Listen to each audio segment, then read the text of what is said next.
masing-masing lah kan. Sebab dia orang rasa alah tak daftar pun, tak undi pun, orang lain akan mengundi. Itu sikap segelintir orang yang tak pergi daftar. Sekarang dah mudah, pergi dekat pejabat pos saja boleh cakap nak daftar mengundi terus online. Jadi tak ada alasan lah.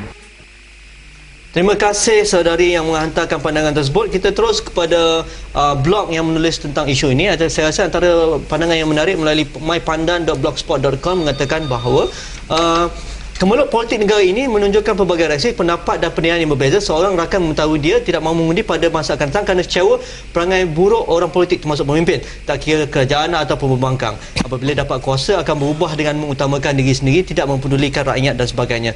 Jadi bagi saya tidak terkejut mendengar pendiriannya itu adalah pendirian orang atas pagar. Dia boleh berubah pada satu tertentu dan kita tidak boleh mendapat maklumat daripada TV dan akhbar semata-mata. Saluran melalui internet cukup banyak untuk kita membuat pertimbangan. Antara pandangan yang diberikan oleh saudari melalui mypandan.blogspot.com, Zamsari mengatakan bagaimana orang sekarang ni informasinya pelbagai, bagaimana orang muda ni tidak hanya berlatar belakang kepada arus perdana media dan sebagainya, tetapi mereka lebih terbuka untuk mendapatkan maklumat informasi dari pelbagai sumber dan akhirnya mereka membuat keputusan. Dan itulah akhirnya keputusannya 4 juta orang muda tidak mendaftar sebagai pemilih. Komen. Kita kena lihat begini sebenarnya. Sekarang ni memang ramai orang muda ni sebenarnya terdedah dengan semua IT semua kan. Tetapi blog semua tu kan. Okey, adakah blog itu betul? Ya. Persoalannya adakah blog itu betul? Adakah maklumat-maklumat yang diterima daripada SMS, daripada email, daripada semua sekali macam maklumat daripada internet, adakah betul? Ya. Sepatutnya mereka harus mencari maklumat yang sebenar daripada perkara asas, perkara pokoknya sendiri. Ya. Mereka mengatakan ahli politik korupsi. Ya. Apakah benar ahli politik korupsi? Ada 100 orang politik di Malaysia, 100 orang. Tapi persepsinya begitu. Persepsinya begitu sehingga kan mengatakan pembangkang dan juga pemimpin negara juga korupsi. Kan? Adakah ini betul ataupun tidak? Kita harus melihat daripada perkara asasnya, iaitu betul ataupun tidak.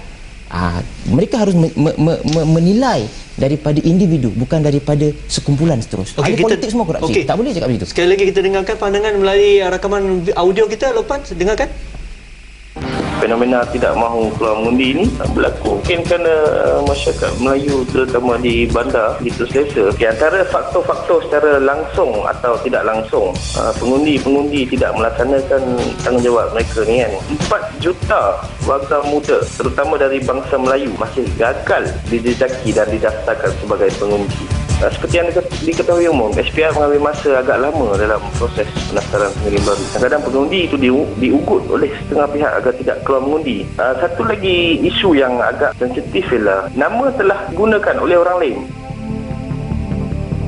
Terima kasih Ikhwan dari Damansara. Beliau juga seorang blogger yang menulis blogspot mypandan.blogspot.com. Tadi memberi pandangan orang politik ni tidak menunjukkan contoh lah apa kepada orang-orang muda ni. Bagaimana kita perlu mengangkat orang politik ini sebagai ikon, dan mereka perlu mengingat yang menaikkan mereka adalah pengundi-pengundi di bawah sana. Saya melihat senario pada tahun 2004 di mana Barisan Nasional telah menang majoriti yang hebat sekali, dan itu menyebabkan, bagi saya, pandangan saya, apabila kemenangan Barisan Nasional pada ketika itu menyebabkan kita hidup selesa, kita senang di mana-mana, tanpa menghiraukan apakah suara-suara pengundi itu sendiri. Itu menyebabkan tsunami politik berlaku pada tahun 2008. Sekarang ini baru kita nampak kelihatan ada perubahan demi perubahan di kalangan ahli-ahli politik. Tetapi malangnya apa yang berlaku sekarang ini, ada setengah pendapat mengatakan bahawa ahli politik itu bercakap isu-isu remeh di parlimen.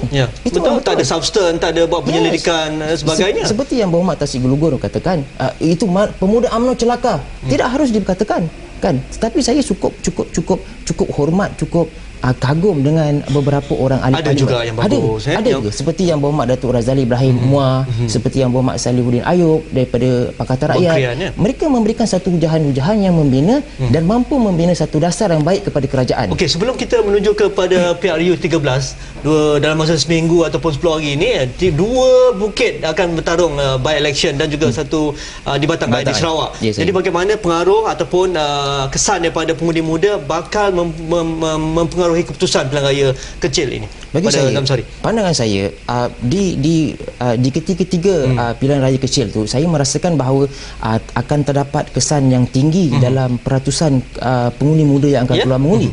Kerana perubahan politik UMNO itu sendiri telah memberikan satu kesan yang hebat kepada pengundi-pengundi, di mana perubahan pucuk pimpinan daripada Yang Amat Berhormat Datuk Seri Abdullah Ahmad Badawi Pak Lah kepada Datuk Seri Najib, kepimpinan pemuda daripada Datuk Seri Syamuddin kepada Yang Berhormat Hairi Jamaluddin. Itu merupakan satu fenomena yang saya rasa muka baru yang membawa satu fenomena baru, yang membawa satu kata orang satu